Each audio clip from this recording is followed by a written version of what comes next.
কৃষ্ণ হৰিৰাম। শ্ৰীমদ ভাগৱত মহাপুৰাণৰ প্ৰথম যিটো শ্লোক সংস্কৃত শ্লোক তাত বেদব্যাসে কৈছে জন্ম আদি ঐশ্য যতঃ অন্নয়াত ইতৰতঃ চ অৰ্থেষু অভিজ্ঞ স্বরাত তেন ব্রহ্ম হৃদয়াদি কবয়ে মুহ্যন্তি যৎসূরয়ঃ তেজঃ বারি মৃদং যথা বিনিময়াঃ যত্র ত্রিসর্গঃ অমৃষ ধাম্নাসেন সদা নিরস্তকুহকম সত্যম পরম ধীমহি। এতিয়া ইয়াৰ মুখ্য কথাখিনি হ'ল যে যাৰ দ্বাৰা এই বিশ্বৰ সৃষ্টি স্থিতি লয় হৈ থাকে, ঘট পটাদি কাৰ্য আৰু আকাশ কুসুমাদি অকাৰ্য সদা যাৰ সৎৰূপে উপলব্ধি হয়, যি সৰ্বজ্ঞ সৰ্বশক্তিমান দেৱতাসকলৰ বাবে দুৰ্বোধ্য যি বেদ অন্তৰ্যামী ৰূপে আদিকবি ব্ৰহ্মাৰ হৃদয়ত সঞ্চাৰ কৰিছে, মৰীচিকাবধ যি ভ্ৰমৰ ন্যায় যাত অধিষ্ঠিত আৰু মাইক সৃষ্টিও সত্য প্ৰতীত হয়, সেই স্বপ্ৰভাৱে মায়াক পথ নিৰসনকাৰী সত্যস্বৰূপ পৰমেশ্বৰক আমি ধ্যান কৰোঁ। এতিয়া বস্তুখিনি যদি বুজিব লাগে আমি যে যি পৰম পুৰুষ বিশ্বৰ সৃষ্টি স্থিতি লয়ৰ কাৰণ, সেই পৰম সত্যস্বৰূপ পৰমেশ্বৰক প্ৰণাম জনাইছে। ইয়াত তেওঁৰ প্ৰত্যক্ষ বা পৰোক্ষভাৱে সকলো অৱগত, তেওঁ সকলো জানে, তেওঁ সম্পূৰ্ণভাৱে স্বাধীন, কাৰণ তেওঁৰ কোনো অতীত বা কাৰণ নাই, সৰ্বকাৰণৰ কাৰণ। তেওঁৱে আদিকবি ব্ৰহ্মাৰ হৃদয়ত পোনপ্ৰথমবাৰৰ কাৰণে সৰ্বপ্ৰথম বৈদিক জ্ঞান প্ৰদান কৰিছিল, আৰু তেওঁৰ দ্বাৰাই মহান ঋষি আনকি স্বৰ্গৰ দেৱতাসকলেও মহাচন্ন হয়। তেওঁৰ প্ৰভাৱতেই জৰা প্ৰকৃতিৰ তিনিটা গুণৰ মাধ্যমত কি হয় বোলে জড়জগত সাময়িকভাৱে প্ৰকাশিত হয়, আৰু সেয়া অলিক হ'লেও, যদিও অলিক তথাপিতো সত্যবৎ প্ৰতিভাত হয়।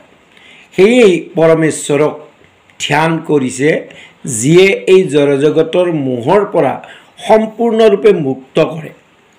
এই শ্লোকত সৰ্বশক্তিমান পৰম তত্ত্বক পৰম ধীমহি অৰ্থাৎ পৰমেশ্বৰক ধ্যান কৰোঁ এই বুলি কৈ সকলো দাৰ্শনিক আৰু ধৰ্মীয় সম্প্ৰদায়ৰ দ্বাৰা গ্ৰহণযোগ্য শব্দ ব্যৱহাৰ কৰা হৈছে। শ্ৰীমদ ভাগৱত যে ভগৱানৰ আচলতে লীলা বৰ্ণনাময় শাস্ত্ৰ, সেই কথা বৈষ্ণৱাচাৰ্য শ্ৰীধৰ স্বামীৰ টীকাৰ পৰা স্পষ্ট বুজা যায়। এই ভক্তিশাস্ত্ৰ শ্ৰৱণ মাত্ৰকে ভগৱানৰ ভক্তি লাভ হয়, সেই কথাও শ্ৰীমদ ভাগৱততে লিখা আছে।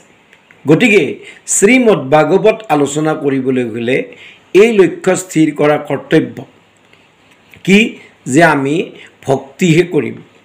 জন্মাদস্য জন্ম আদি ঐশ্য ইত্যাদি যি মংগলাচৰণ শ্লোকত পৰম তত্ত্বক উদ্দেশ্য কৰি কৈছে, কিন্তু সেই পৰম তত্ত্বক কেৱল মাত্ৰ পৰম ধীমহি অৰ্থাৎ পৰমেশ্বৰক ধ্যান কৰোঁ এই সৰ্বসম্প্ৰদায় বিৰোধী শব্দৰ দ্বাৰা প্ৰকাশ কৰিছে। শ্ৰীমদ ভাগৱতৰ আদি আৰু অন্তত এই পৰম ধীমহি বাক্যটি দেখা গৈছে। গতিকে উপক্ৰম আৰু উপসংহাৰ সমালোচনা কৰিলে পৰম তত্ত্বই যে শ্ৰীমদ ভাগৱতৰ লক্ষ্য, সেই কথা বুজিবলৈ বাকী নাথাকে। শ্ৰীধৰ স্বামীয়ে উপক্ৰমৰ পৰম ধীমহি বাক্যৰ দ্বাৰা ব্যাখ্যা কৰিছে যে পৰম পৰমেশ্বৰম অৰ্থাৎ পৰ শব্দ অৰ্থ হ'ল পৰমেশ্বৰ। উপসংহাৰৰ যি পৰম ধীমহি বাক্যৰ ব্যাখ্যা কৰিছে পৰম সত্যম শ্ৰীনাৰায়ণ আখ্যম তত্ত্বম অৰ্থাৎ পৰ শব্দৰ অৰ্থ সত্যস্বৰূপ শ্ৰীনাৰায়ণ নামৰ তত্ত্ব। শ্ৰীধৰ স্বামী উপৰোক্ত শ্লোকৰ ব্যাখ্যাত স্বৰূপ আৰু তটস্থ লক্ষণৰ দ্বাৰা পৰম তত্ত্বক বুজাইছে। যি লক্ষণ সদা সৰ্বদা লক্ষ্যত থাকি লক্ষ্য ভিন্ন বস্তুৰ পৰা লক্ষ্যৰ ভেদ প্ৰকাশ কৰে তাকে স্বৰূপ লক্ষণ বোলে। সত্যম জ্ঞানম অনন্তম ব্ৰহ্ম ইত্যাদি ভগৱানৰ স্বৰূপ লক্ষণ। এই স্বৰূপতে ভগৱান সদায় থাকি অসত্য জড় পদাৰ্থৰ পৰা ভেদ প্ৰকাশ কৰিছে। আনহাতে যি লক্ষণ সদা লক্ষ্যত থাকিলেও কেতিয়াবা তাতেই থাকি লক্ষ্য ভিন্ন বস্তুৰ পৰা লক্ষ্যৰ ভেদ প্ৰকাশ কৰে তাকে তটস্থ লক্ষণ বোলে। যাৰ উদাহৰণস্বৰূপে আমি জীৱক ক'ব পাৰোঁ। জাতো বা ইমামি ভূতানি জায়ন্তে জীৱন্তি যত প্ৰায়ান্ত বিশংস বিশান্তি ইত্যাদি ভগৱানৰ তটস্থ লক্ষণ।